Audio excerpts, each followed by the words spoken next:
বিসমিল্লাহির রহমানির রহিম। সুপ্রিয় শিক্ষার্থীবৃন্দ, বিজ্ঞান বলে সবাইকে স্বাগতম। আমরা আজকে আলোচনা করব নবম দশম শ্রেণীর পদার্থবিজ্ঞান বইয়ের পঞ্চম অধ্যায় পদার্থের অবস্থা ও চাপ। পদার্থের অবস্থা ও চাপ অধ্যায়ের চাপ যে অংশটুকু আছে সেটা আমাদের প্রথমে জেনে নিতে হবে চাপ কাকে বলে। এরপর হচ্ছে চাপের রাশিমালা আমরা প্রতিপাদন করার চেষ্টা করব। আমরা প্রথমে চাপের সংজ্ঞাটা একটু দেখি। চাপের সংজ্ঞাটা হচ্ছে কি, যে কোনো বস্তুর প্রতি একক ক্ষেত্রফলের উপর লম্বভাবে প্রযুক্ত বল। কোনো বস্তুর প্রতি একক ক্ষেত্রফলের উপর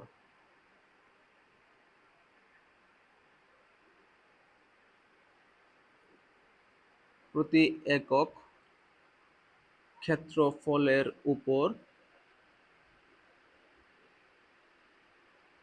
লম্বভাবে প্রযুক্ত বলকে চাপ বলে। কোনো বস্তুর প্রতি একক ক্ষেত্রফলের উপর লম্বভাবে প্রযুক্ত বলকে চাপ বলে।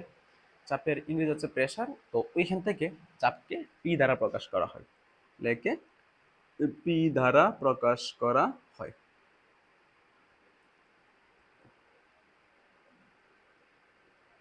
কোনো বস্তুর প্রতি একক ক্ষেত্রফলের উপর লম্বভাবে প্রযুক্ত বলকে বলা হয় চাপ, আর এই চাপকে প্রকাশ করা হয় কি দ্বারা? পি দ্বারা।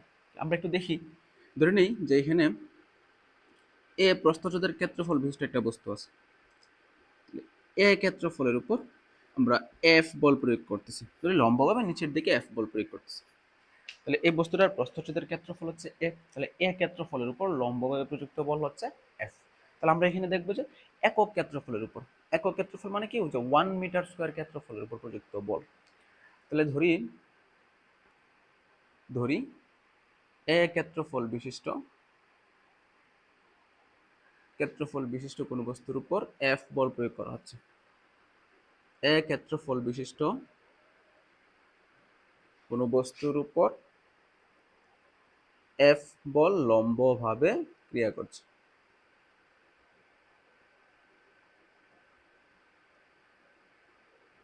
তাহলে আমরা এটা লিখতে পারি এভাবে যে এ ক্ষেত্রফলের উপর, অর্থাৎ এ মিটার স্কয়ার ক্ষেত্রফলের উপর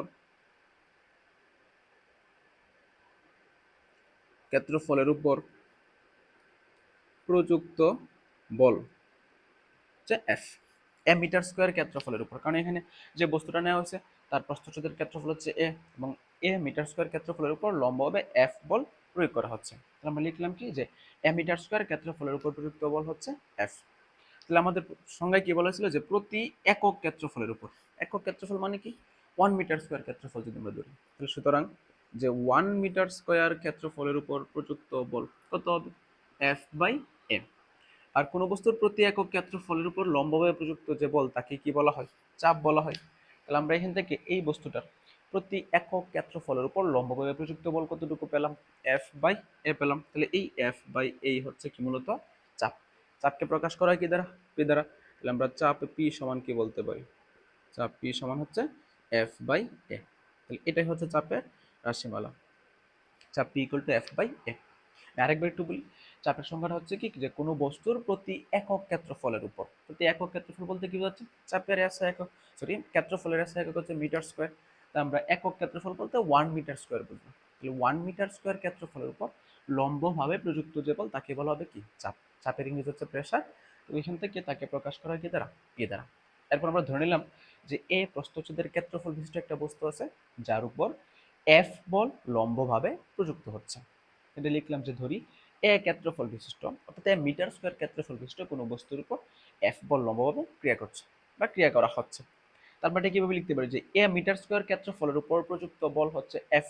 আমার দরকার কি? প্রতি একক ক্ষেত্রফল মানে 1 মিটার স্কয়ার ক্ষেত্রফল। তাহলে সুতরাং 1 মিটার স্কয়ার ক্ষেত্রফলের উপর প্রযুক্ত বল কত হবে? F by A. আর 1 মিটার স্কয়ার ক্ষেত্রফলের উপর, অর্থাৎ একক ক্ষেত্রফলের উপর প্রযুক্ত যে বল তাকে কি বলা হয়? চাপ বলা হয়। কে প্রকাশ করা হয়? পি দ্বারা। তাহলে আমরা কি বলতে পারি, এই এফ বাই এটাই হচ্ছে কি? চাপ। তাহলে আমরা বলতে পারি কি, যে P equal to F by A. অর্থাৎ আমরা এখান থেকে কি বলতে পারি, অর্থাৎ বলতে পারি হচ্ছে চাপ ইকুয়াল টু বল বাই ক্ষেত্রফল। চাপ সমান হচ্ছে কি? বল বাই ক্ষেত্রফল। P equal to F by A. যা এরপর আসে চাপ কোন ধরনের রাশি। যদিও আমরা এখানে কি বলছি হতো যে লম্বভাবে প্রযুক্ত বল, মানে প্রযুক্ত বলের দিকটা ঠিক মানে নির্দিষ্ট, প্রযুক্ত বলের দিকটা হচ্ছে নির্দিষ্ট, যে লম্বভাবে আমরা ক্রিয়া করতেছি। কিন্তু এই প্রযুক্ত বলটা যখন আমরা লম্বভাবে ক্রিয়া করতেছি, এর ফলে যে চাপ সৃষ্টি হবে সেই চাপের দিকটা আসলে নির্দিষ্ট না। অর্থাৎ এখানে প্রযুক্ত বলের দিক নির্দিষ্ট, কিন্তু চাপের দিক নির্দিষ্ট না। আর চাপের দিক নির্দিষ্ট না থাকার কারণে চাপ শুধুমাত্র মানের উপর নির্ভর করে। আর আমরা আগে পড়ছি যে রাশিকে শুধুমাত্র মান দ্বারা প্রকাশ করা হয়, তার দিকের প্রয়োজন নাই, তাকে বলা হয় কি স্কেলার রাশি। তার মানে চাপ হচ্ছে একটা স্কেলার রাশি। তাহলে আমরা চাপের রাশিমালা দেখলাম যে P equal to F by A, এবং দেখলাম কি যে এখানে প্রযুক্ত বলটার দিক নির্দিষ্ট থাকে, এবং এই বলের প্রভাবে যে চাপ উৎপন্ন হয় চাপের কোনো নির্দিষ্ট দিক নাই।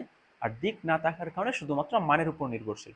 আর যে রাশিকে শুধুমাত্র মান দ্বারা প্রকাশ করা হয় সেই রাশিটাকে বলা হয় কি স্কেলার রাশি। সেহেতু চাপ হচ্ছে একটা স্কেলার রাশি। অর্থাৎ আমরা বলতে পারি চাপ একটি স্কেলার রাশি। এরপর আমাদের দেখতে হচ্ছে চাপের একক এবং মাত্রা। তাহলে আমরা চাপ পি ইকুয়াল টু পেলাম কি এফ এফ বাই এ, আর পেলাম হচ্ছে চাপ একটি স্কেলার রাশি। চাপ একটি স্কেলার রাশি।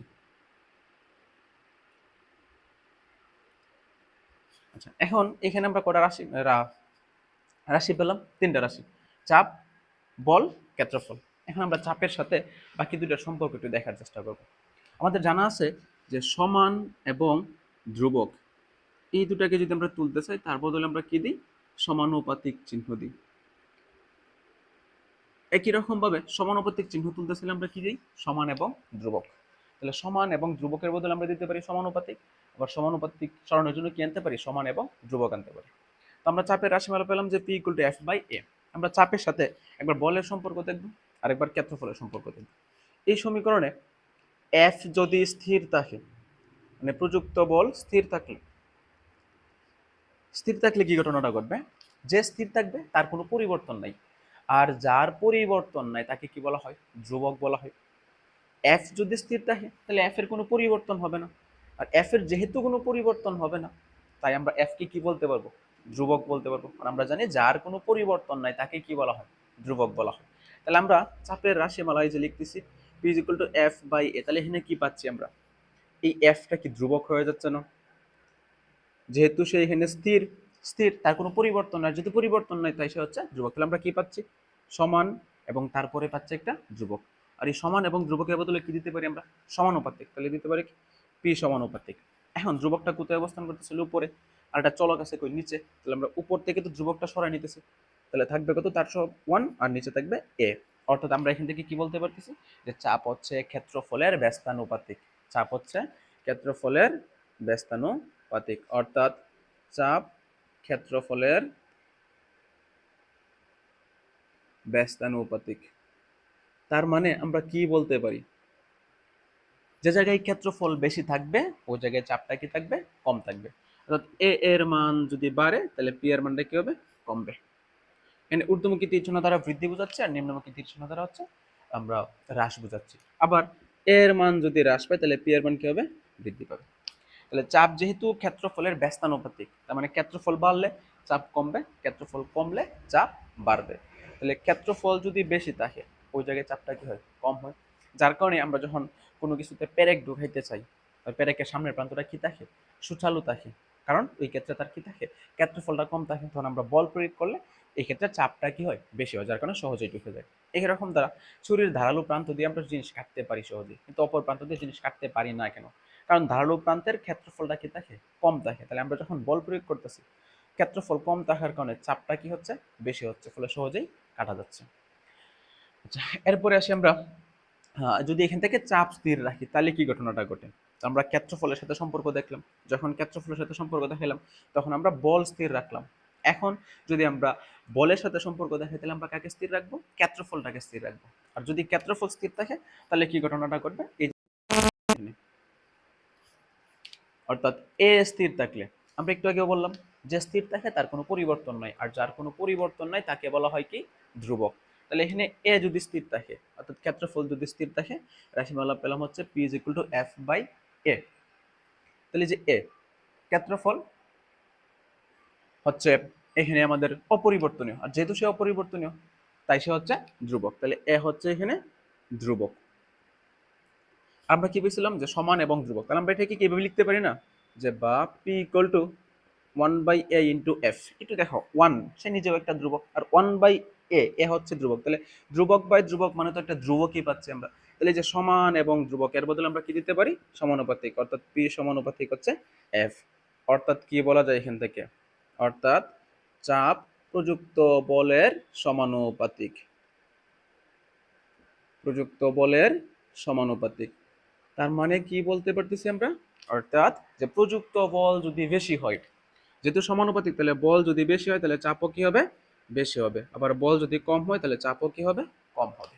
তাহলে বল বেশি হলে চাপ বেশি হবে, আর বল যদি কম হয় তাহলে চাপ কি হবে, কম হবে। তো এইটার উপর ভিত্তি করে আমরা একটু আগে যেটা দেখলাম যে এফ স্থির থাকলে চাপের সাথে ক্ষেত্রফলের সম্পর্ক, এবং এ স্থির থাকলে চাপের সাথে বলের সম্পর্ক, এটার উপর ভিত্তি করে অনুধাবনমূলক একটা প্রশ্ন আসে। আশা করি অংশটা বুঝতে পারছো। তো আমরা এখন দেখব হচ্ছে চাপের একক। চাপের এককটা কি, তো চাপের রাশিমালায় কি পেলাম আমরা, যে এফ বাই এ। অর্থাৎ আমরা এখান থেকে চাইলে কি করতে পারি, যে বলের একককে যদি চাপ ক্ষেত্রফলের একক দ্বারা ভাগ করি, বলের একককে ক্ষেত্রফলের একক দ্বারা ভাগ করলে আমরা কি পাবো, চাপের একক পাবো। তাহলে আমরা এখান থেকে কি লিখতে পারি, যে এফ বাই এ যে ছিল, এফ হচ্ছে বল, বলের একক হচ্ছে নিউটন, এ হচ্ছে ক্ষেত্রফল, ক্ষেত্রফলের একক কি মিটার স্কয়ার। তাহলে আমরা এখান থেকে কি পাচ্ছি, নিউটন পার মিটার স্কয়ার। তো তার এটাকে অন্য একটা নামেও ডাকা যায়, সেটা হচ্ছে কি প্যাসকেল। তাহলে আমরা চাপের এস একক কি কি বলতে পারি, নিউটন পার মিটার স্কয়ার, আর কি বলতে পারি প্যাসকেল। অর্থাৎ বলের একককে যখন আমরা ক্ষেত্রফলের একক দ্বারা ভাগ করি তখন চাপের একক পাই। তাহলে চাপের এককটা হচ্ছে কি নিউটন পার মিটার স্কয়ার। একে আর কি নামে দেখা যায়, প্যাসকেল নামেও দেখা যায়। তাহলে চাপের হচ্ছে আমরা একক পেলাম দুটো এখানে, একটা প্যাসকেল আর একটা হচ্ছে কি নিউটন পার মিটার স্কয়ার। তাহলে এখন তার মাত্রা আমরা একটু দেখি, তাহলে মাত্রাটা কি হবে, মাত্রা চাপের রাশিমালা কি পেলাম আমরা, এফ বাই এ।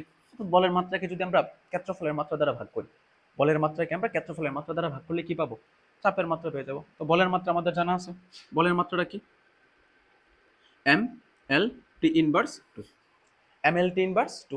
আর নিচে ক্ষেত্রফল, ক্ষেত্রফল এর মাত্রা হচ্ছে কি এল স্কোয়ার। তাহলে আমরা এখান থেকে কি পাচ্ছি, আমরা এখান থেকে পাচ্ছি হচ্ছে M L inverse one D inverse two.